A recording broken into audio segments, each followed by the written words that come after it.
Lock in with me right now, because what you are about to watch is not a rap story. It is not a relationship story. It is not even a divorce story. What you are about to watch is a grown man in real time set fire to the last standing piece of paperwork, protecting him from a legal reckoning that has been quietly assembling itself for 3 full years while he was too busy grinning poolside to notice. Papoose, the same Papoose who spent the better part of 2 years pretending the divorce was already handled, pretending Remy Ma was the one holding it up, pretending the freestyle circuit was too busy to notice. That Papoose just got caught on a heated pool deck under the camera lens of a 2-time Olympic gold medalist who publicly, defiantly, and without a single ounce of hesitation called him her hubby on the open internet. And every single person who has been sleeping on this story has been watching the wrong screen.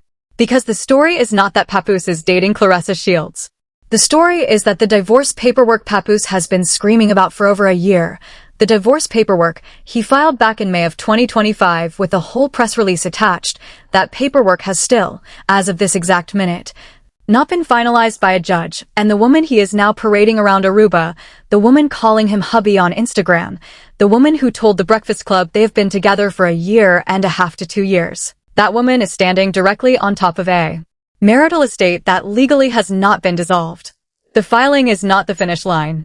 The signature is the finish line. And Papoose has not crossed it. And Remy Ma, sitting on a diss track called W.Y.F.L, which stands for exactly what you think it stands for, just told the entire genre in one rhythm what she has been holding in her chest for 3 years.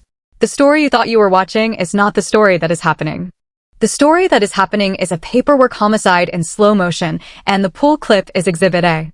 Drop your thoughts in the comments, hit like, and subscribe. Let's get into it. Now let me set the actual stage the way the actual stage is set, because most of the internet is running around like this thing started yesterday, and it did not start yesterday. This story has been marinating in a pot on the back burner for close to 3 years, and every single ingredient the internet is now tasting was added long before the first pool clip hit the timeline.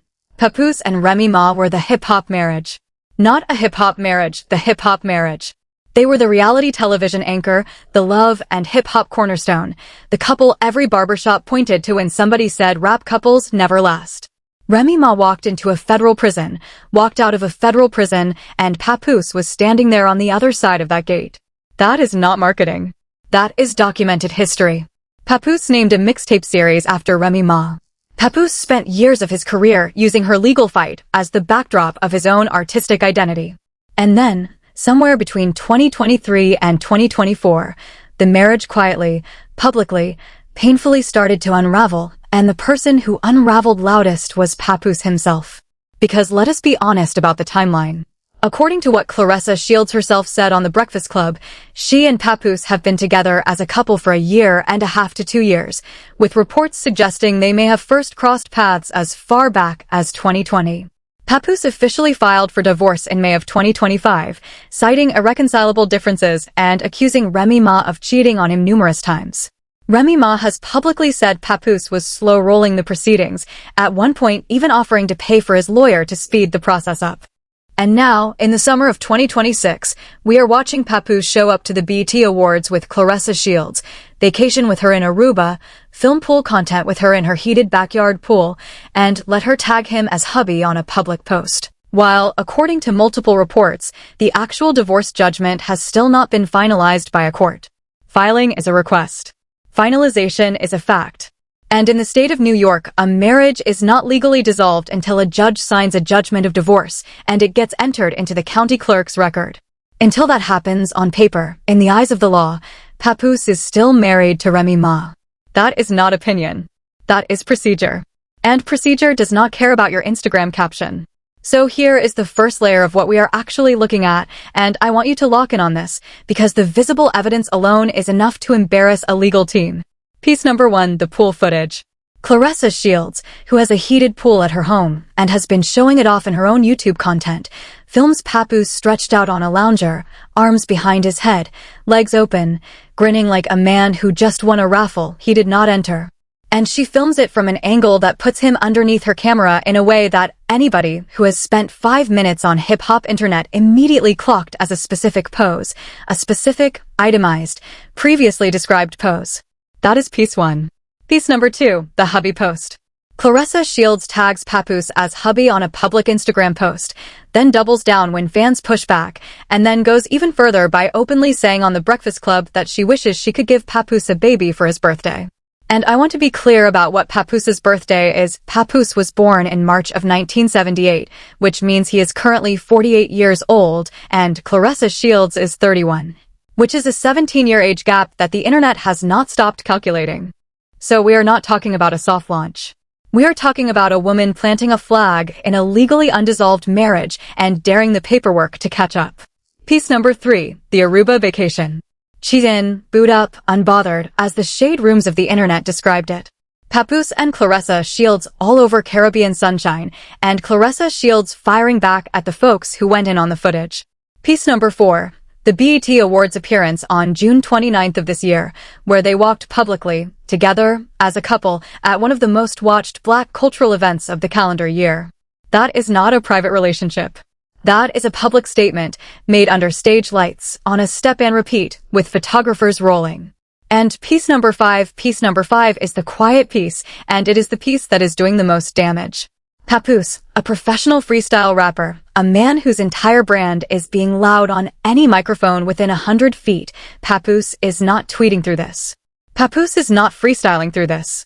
Papoose, according to everything I have watched, has denied cheating and said y'all got to stop it, but that is the extent of the counterpunch. A man whose career was built on the last word has been robbed of his last word by his own decisions. Now watch what each one of these pieces of evidence actually means when you stack them on top of each other. The pool clip is not a candid moment.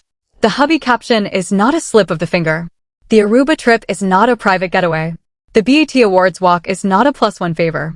These are 5 deliberate, sequential, publicly broadcast statements from Claressa Shields and Papoose that the relationship is real, permanent, and above ground.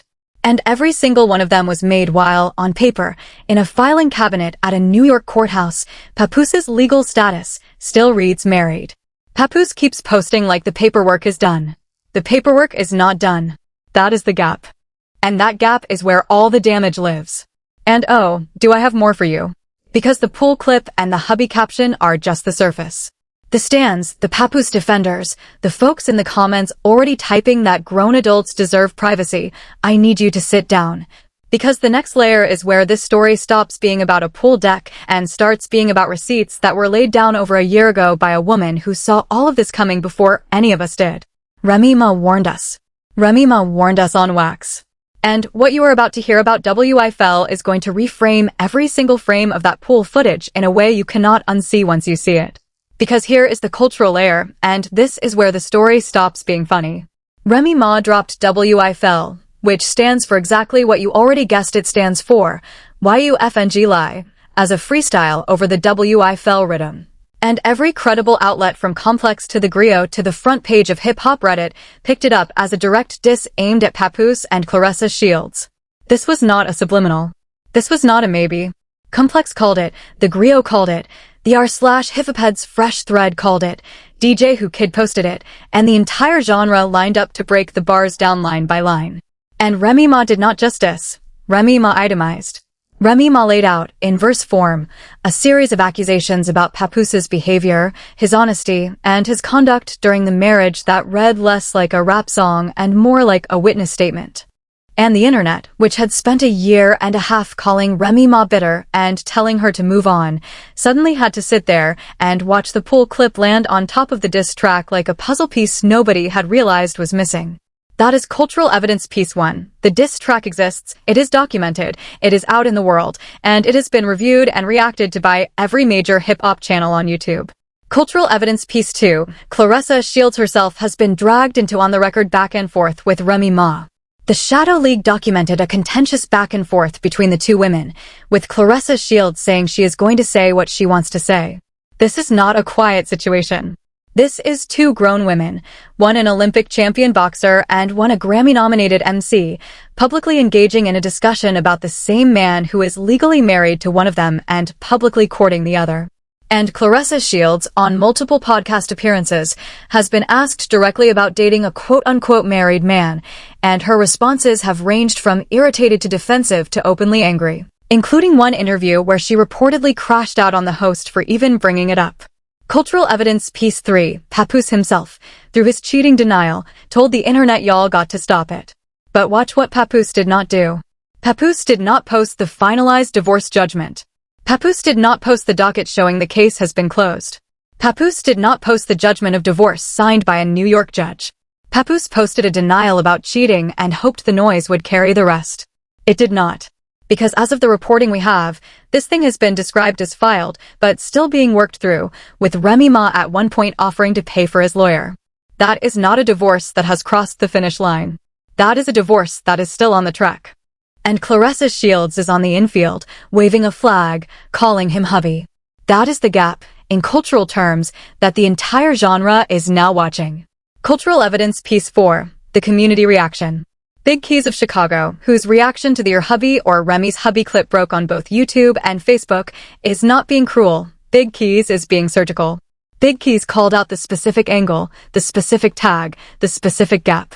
And the comment sections across Instagram, TikTok, and Reddit have been remarkably lopsided. The Shade Room's coverage, WDKX's coverage, the Shadow League's coverage. And underneath every one of those posts, you see the same 3 or 4 sentiments repeated. Where is the divorce? How is she calling him hubby? And Remy warned us. 3 sentiments.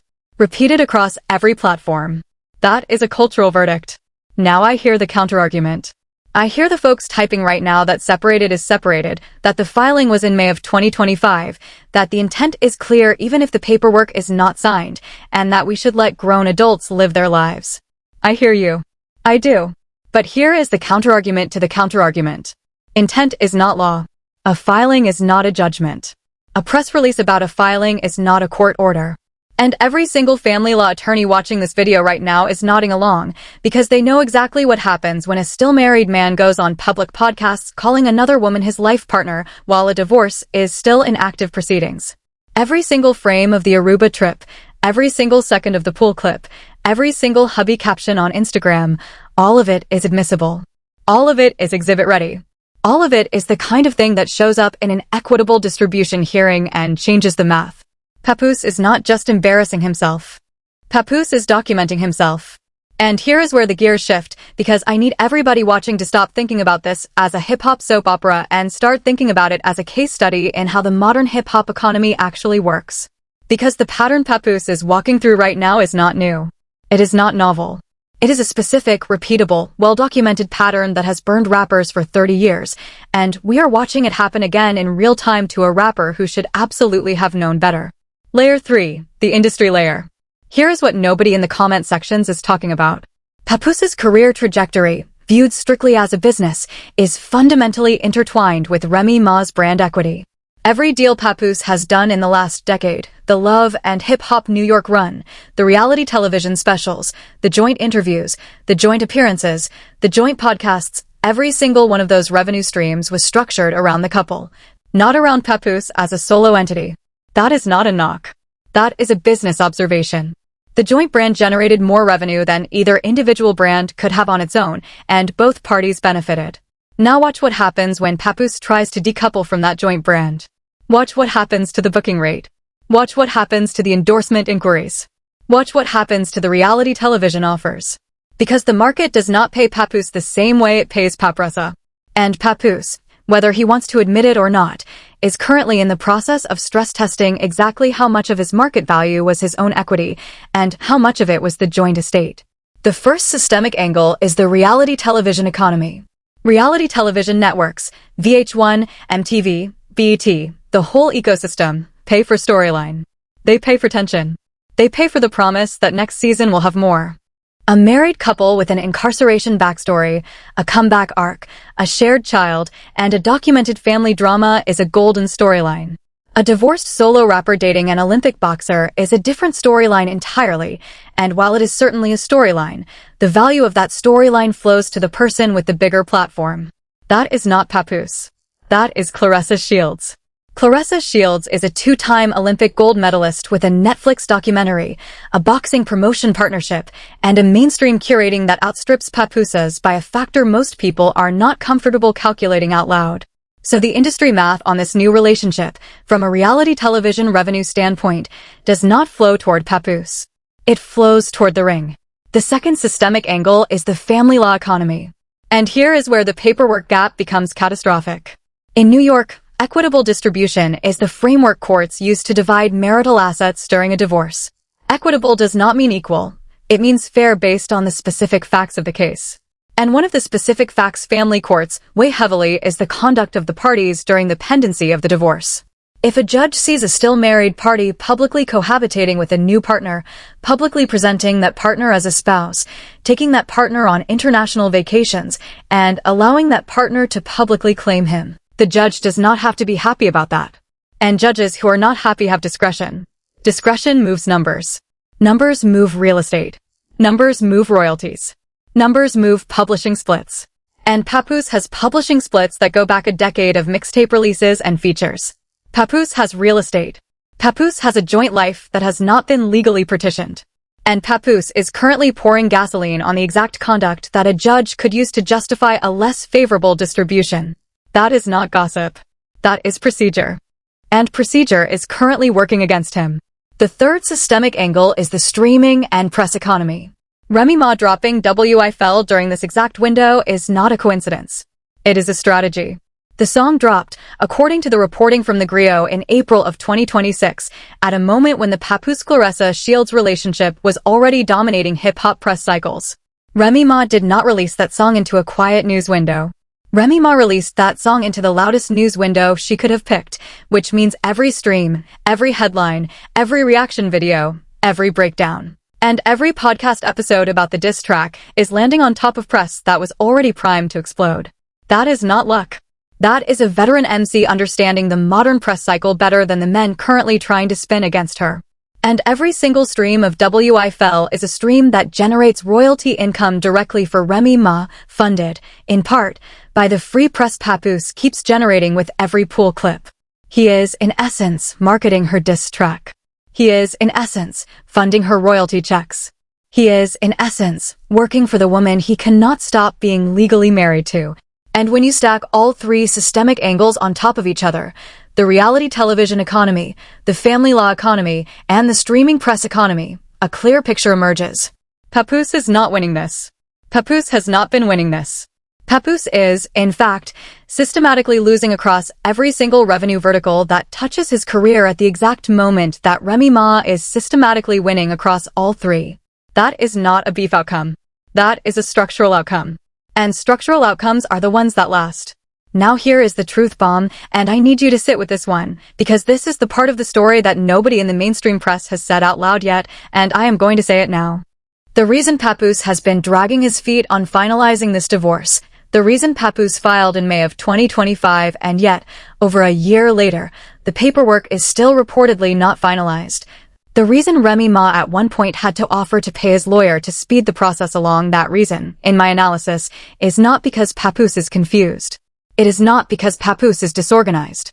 It is not because Papoose is heartbroken. In my analysis, based on every piece of public reporting we have, Papoose has been running out the clock on the marital estate because the marital estate is the last remaining structural asset attached to his individual brand, and severing it legally means severing it economically. And Papoose knows the market math better than his fans do. Papoose knows that the moment the judgment of divorce hits the county clerk's desk, the joint brand is legally dissolved, the leverage is gone, and every reality television check that flowed on the promise of a possible reconciliation storyline dries up permanently. That is what has been holding this up.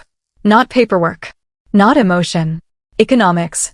And every day Papoose spends in Aruba, every Hubby caption Claressa Shields posts, every pool clip that goes viral, is a day the market watches Papoose burn the exact leverage he was trying to preserve. He is not stalling to keep the marriage alive. He is stalling to keep the storyline alive. And Claressa Shields, whether she meant to or not, just killed the storyline. Because the moment Claressa Shields called Papoose Hubby on a public Instagram post, the reality television storyline of a possible Papoose-Remy Ma reconciliation was legally, culturally, and economically deleted from the option table. And the moment that storyline was deleted, so was the last piece of joint brand leverage Papoose had been quietly holding onto for 3 years. That is what you are actually watching. You are watching a man watch his own leverage evaporate in real time on a heated pool deck in front of a two-time Olympic champion who has no idea she just cost him more money with a caption than she has made in an entire boxing purse.